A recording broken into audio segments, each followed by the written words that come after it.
라오스를 이야기할 때 최빈국이라고 수식하는 사람들도 상당히 많던데 엄격하게 따지면 최빈국이란 잘못된 표현이죠. 어떤 단어 앞에 최를 붙일 적에는 그 뜻이 가장이라는 의미를 내포하고 있으니 가장 가난한 나라 하나를 두고 최빈국이라고 해야 맞는데 1950년대 한국을 두고 최빈국이었다고 하면 그건 맞는 말이 되겠지만 라오스를 두고 최빈국이 아니라 비교적 가난한 나라다 아니면 다소 빈국에 해당한다는 표현이 적절하겠지요. 최빈국이라는 말은 내게도 거슬리는데 이 라오스 사람들이 들었을 적에 상당히 자존심 상하는 말이 분명한데 라오스가 세계 최빈국은 아니죠. 라오스와 국경을 맞대고 있는 미얀마와 비교를 할 때 미얀마는 1인당 GDP가 1200달러에 불과하지만 라오스는 거의 2배가 넘는 수준이거든요. 미얀마에서 봤을 때 라오스는 굉장히 부자 나라인데 최빈국이라고 표현하면 라오스 사람들이 그 최빈국이라는 말이 무슨 뜻인지 알면 상당히 불쾌하겠지요. 언젠가 인터넷을 뒤지다가 어이없는 질문을 발견했는데 그게 아마도 라오스에 관한 인터넷 카페였던 모양인데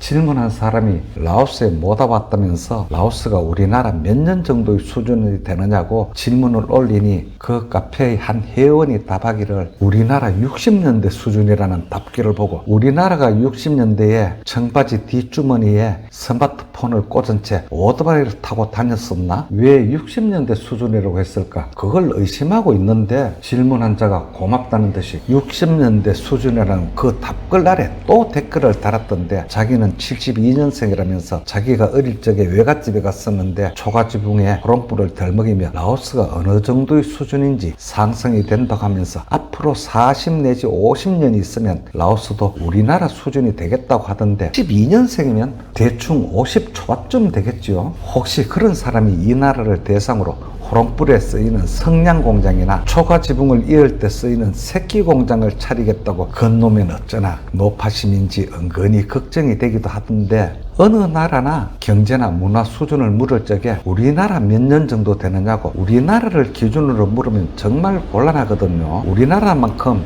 경제적으로 급보상한 나라가 이제는 더 나올 수가 없다는 생각이 지배적인데 외환위기 때 집에 있는 돌반지까지 들고 나와 금을 수백 톤 모을 수 있는 그런 저력을 지닌 국민이 세상에 있을까요? 우리나라가 경제개발계획이라든가 도약이라는 말로 성큼 올랐을 적에 딱히 누구의 공이라고 말할 수 없지만 국민성과 건민성을 비롯해 시기적으로 몇 가지 여건이 맞아떨어졌기에 가능했던 일인데 이 나라 라오스는 50년이 아니라 100년이 지나도 우리나라 경제를 따라오지 못하겠지요. 아무튼 최빈국이란 말은 세상에서 가장 빈곤한 국가 하나에게만 붙일 수 있는 말이라는 걸 스스로 자신에게 새기면서 이 라오스에서 최빈국이라는 말은 쓰지 않기로 작정을 하더라도 그냥 관가할 수 없는 일은 바로 문화의 이질성인데 우리와 다른 문화 중에서 하나가 바로 너무나 친절한 나머지 뺀양 문화, 그러니까 우리나라 말로 괜찮아 문화가 있다는 것인데 아무 데서나 괜찮다고 법변양 하거든요. 요즘 이 나라에서 미쳤다고 표현할 수밖에 없는 게 바로 가라오케입니다.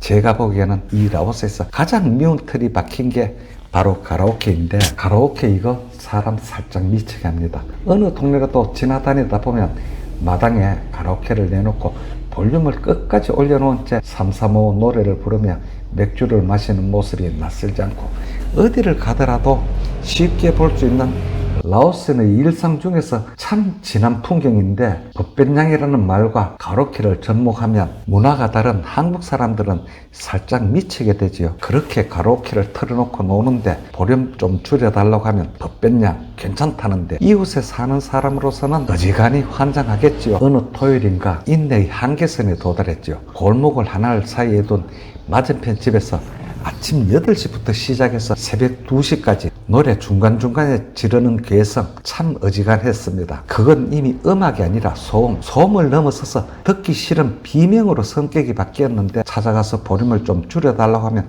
또 분명히 법변양이라고 할 거라고 생각이 드니 정말 더 미칠 지경이 되겠죠. 법변양. 이 라오스 사람들은 우리 민족이 지닌 빨리빨리와는 정반대로 성격이 느긋하다는 건 알지만 느긋해도 너무 느긋해서 예의에 벗어나는 경우가 허다한데 너무 느긋 느긋한 나머지 약속 시간이 지나가도 느긋하거든요. 사람이 그따위 시간에 얽매여서 쓰나 이런 생각인지 모르겠지만 가령 만나자고 약속을 했는데 2시간이 넘어서 나타나서 그때까지 기다리다 화를 내면 하는 말이 바로 덧변냥 괜찮다고 하거든요. 참 적반하장이지요. 그런 일로 가끔 말문이 막힐 때가 있는데 이건 문화가 다르다고 할 게 아니지요. 문화가 아니라 인간적인 면에서 예의와 연결되는 일인데 남은 화가 나서 죽을 지경인데 아주 해맑게 웃어버리니 아무래도 이 나라 사람들은 우리나라 속담 중에서 하나는 분명히 알고 있는 듯한데 그게 바로 웃는 얼굴에 침뱉으랴. 이 나라에서 약속 시간을 잡고 난 다음에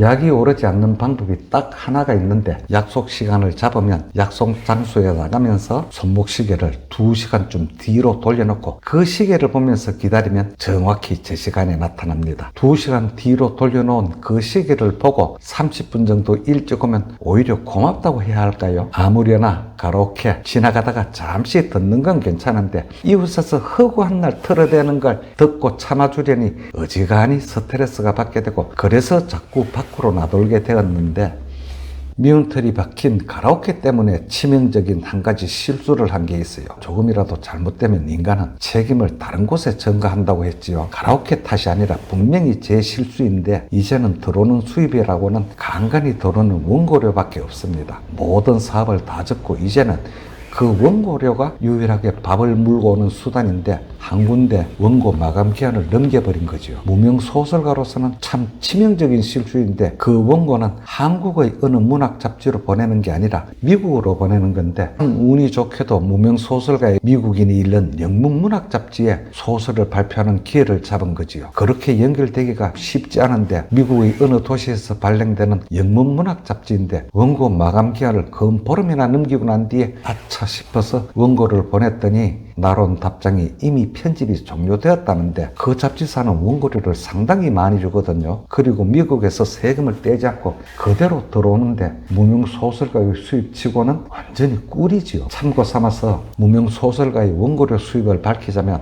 한국의 문학 잡지사 원고료는 단편 소설 한 편에 대략 20만 원이나 많으면 30만 원을 줍니다. 물론 잡지사 재정이 열악해서 원고료가 없는 데가 태반이고 원고료를 받으려면 괜찮은 잡지사를 하는데 그렇게 주는 원고료에 세금은 정말 칼같이 원천징수하고 나옵니다. 세금이 10%인데 20만원에서 원고료를 받으면 통장에 정확히 18만 2천 원이 찍히지요. 운이 좋아 30만원 원고료라면 정확히 3만원을 원천징수합니다.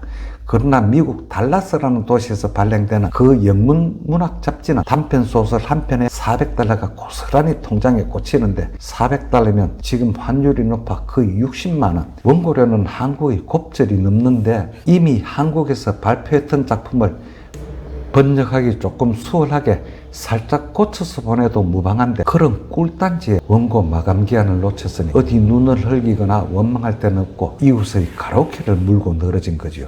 그렇게 가라오케 소리에 미운 털이 박히니까 가라오케 소리에 경악하거나 노이로제가 걸릴 지경인데 이웃에서는 비웃는 듯이 아니면 약을 올리기라도 하듯이 아침 8시부터 가라오케를 틀어놓고 오토바이를 탄 사람들이 삼삼오오 설설 모이고 그렇게 되면 그날은 집에서 글을 단 한 줄도 쓸 수가 없는데 또 노트북을 배낭에 넣어서 메고 나가야 하나 차라리 유배지를 옮길까. 인간이라면 당연히 그런 생각이 들겠지요. 막상 유배지 이전을 생각하니 이 집에서 좋은 점과 이 집을 떠나면 아쉬운 점이 슬슬 떠오르기 시작하는데 인간의 본성이 원래 그렇게 간사한 건지 매일 강을 볼 수 있다는 점과 강으로 내려갈 수 있는 호젓한 비밀 통로 그리고 강가 갈대숲에 마련해둔 이 사색 공간과 메콩강의 풍경이 가장 아름다운 곳이라는 점을 생각하니 미련이 남아서 며칠을 두고 고민하며 며칠을 두고 가로케 소음에 시달리면서 지켜보다가 며칠간 발품을 팔아 찾아낸 곳이 바람은 막고 물은 넣는다는 배산 임수와 금계포란 형세의 양택지